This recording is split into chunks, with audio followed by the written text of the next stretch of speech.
Kahit paulit-ulit pa nating lutuin ito, napakasarap po ng munggo. Yan lang po ang pagtripa natin ngayon. Kaya tara, luto lang po tayo. Magpaintan po tayo ng mantika at isahin natin ang sibuyas hanggang lalabas na po yung amoy.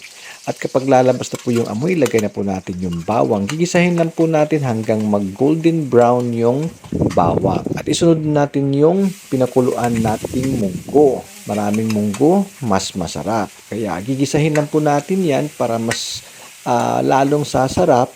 At pagkatapos, isunod natin yung luya. Tapos timplahan po natin ng asin at saka seasoning. At isunod na po natin yung sabaw kung saan pinakuluan po natin ang munggo. Takpan at hintayin po nating maluto.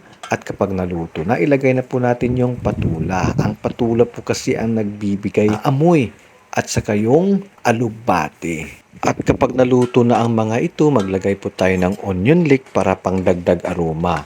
At kung naluto na, iserve na natin kaagad. Dahil napakasarap po kainin ang munggo kapag mainit. Lalong-lalo na pag kumpleto sa ricados. Kaya tara, kain na po tayo sa kusina ni Jeron. Jeron po.